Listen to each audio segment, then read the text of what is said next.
Coach Dan Dance, we're here to celebrate Coach Pitso. Obviously, received this honorary doctorate at UJ this week. Just how proud are you of his achievements as somebody that you've worked with alongside? He's one of your, one of the local coaches that's really achieved success and played beautiful football like yourself as well. Look, it's one of a kind for me because sometimes we always complain about not being recognized, but when you see things like this, you appreciate the people who came up with this whole thought and obviously recognized that there is somebody who is supposed to be honored.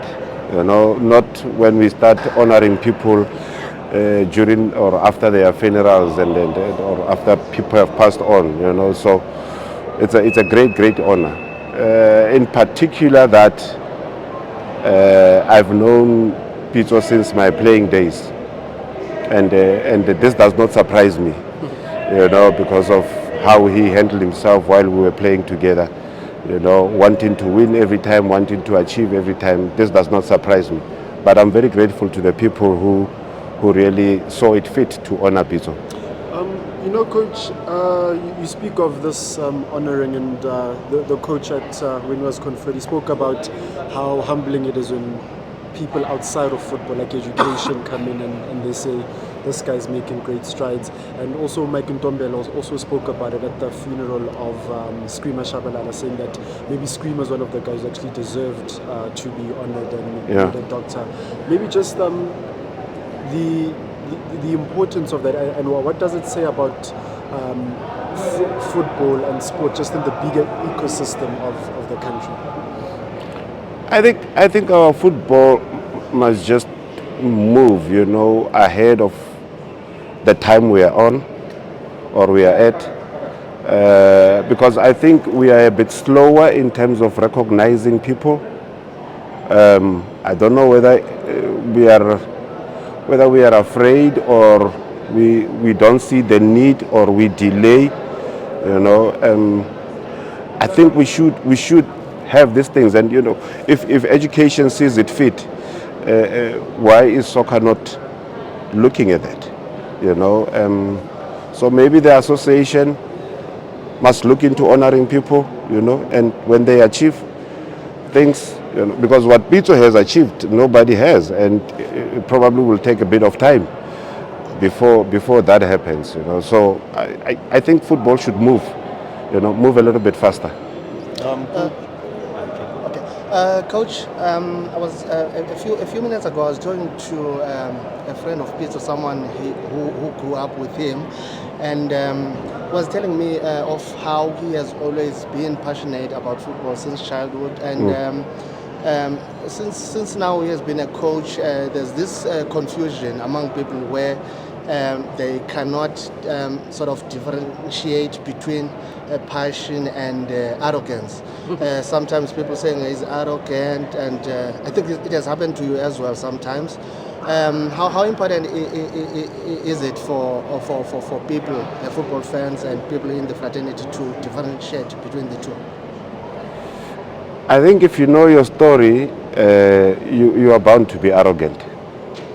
It's football arrogance. It's not arrogance, personal arrogance. Football arrogance will say to you, I can do this and I know how to do it. Because you have studied it and you have learned it and you are creative about it. So obviously that what people perceive as arrogance will come in. And it's not arrogance, it's football arrogance. If you have a philosophy, if you have a plan, if you know what you are doing, automatically that so-called arrogance come in. Coach Pito has set the benchmark for South African coaches. We now see the likes of Coach Rulani and Fatluz going to Africa to test themselves. Just how important and how big was Coach Pito's success in coaching, in terms of like opening more doors for other coaches in South Africa? Quite big, because it has made South Africans known. It has made them to be recognized.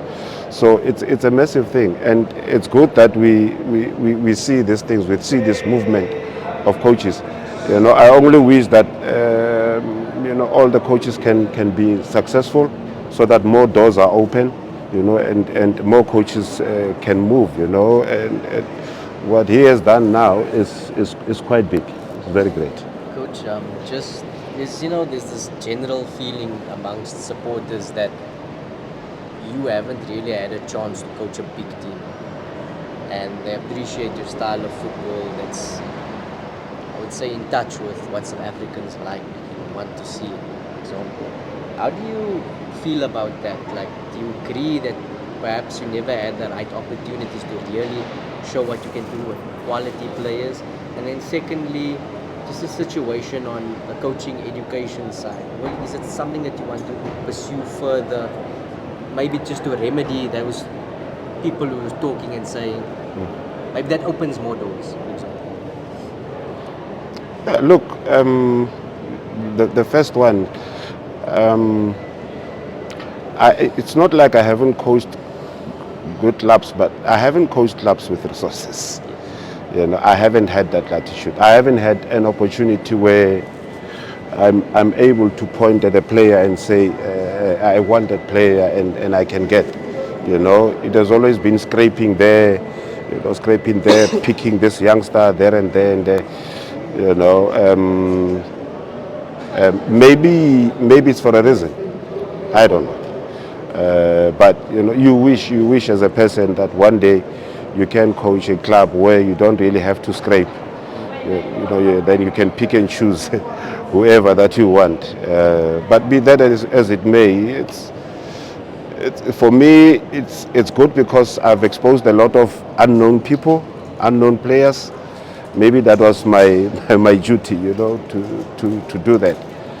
The education part, there's nothing wrong with education. There's nothing wrong with education. I just think that there are two ways to this. You can get educated, but as well, you need to have the knowledge of what you're doing. Because the education part ends somewhere in football. Then comes in your own personal knowledge, Yes, we need the certificates. Yes, we need to refresh our minds and all of that, and which is something that can be done. But at the same time, people must understand that while we are on this job, we are also learning to educate. Because I can educate. There are coaches that I can educate to say, this is what you do, this is what you don't do, And more so that I am more of a practical person, like the sport is. I rely more on what I see and what I think can happen in the future. But everybody needs education. Yeah, but do you feel that maybe that has held you back, the not coaching a bigger club, or maybe the... Nah, that would not be an excuse, because no, I can go just to... in the sense of reaching your full potential as a coach, maybe with the talent that people say you have, maybe you could have maybe won a league now, won a few cups, more cups than... Yeah, but with which club? When you win leagues, I've been to semi-finals and finals and won a final, but you need a strong squad to win the league.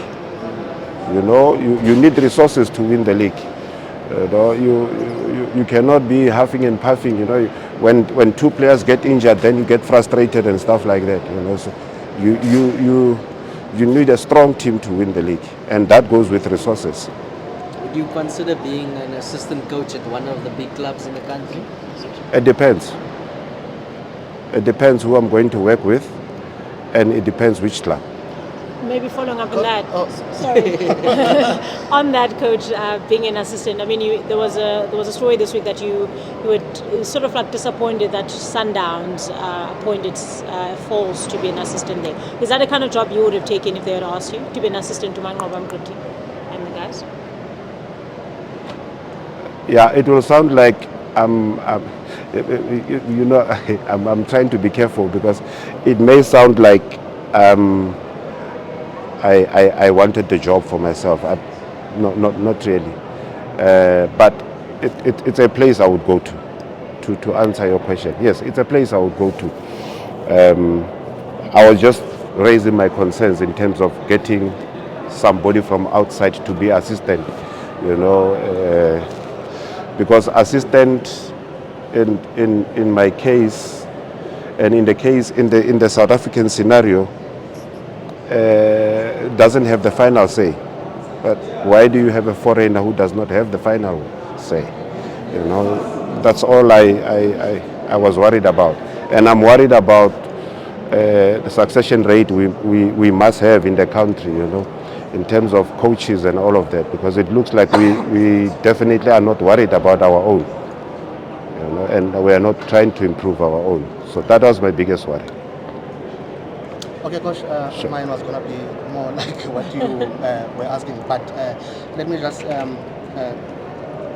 do a follow-up, ask a follow-up on her question. We saw when they were Sundowns, when they were in Austria in fact they're still there, when Folz arrived in camp, they shared a video where it was like teaching instructions and all of that, and people social media were asking, is it how it's supposed to be done? I mean, when you coach a club, do you normally like allow an assistant coach to like take charge like that? Yes. Or is it? Yes, Okay. you can. Actually, this is planned. That is very much allowed, because you cannot do it all. You know, there are sessions that may be handled by a particular coach for particular reasons. You know, because you find that somebody can make a session easier, or you are empowering him to be able to handle sessions as well. You must remember, assistants are there so that it's more like deputy. You know, like when the president is not there, the deputy takes over, you know, and so on and so on. Which for you would make sense why you think in the case of Sundowns they should have roped in maybe some of their former players who are interested in going to coaching. Not actually a former player, but a coach, local one, a good one, Nohal. Because when you say former, I'm also a former Sundowns player, so I don't want people to misinterpret me. I got you, Coach. Thank you, Coach. Thank you so Sure. much.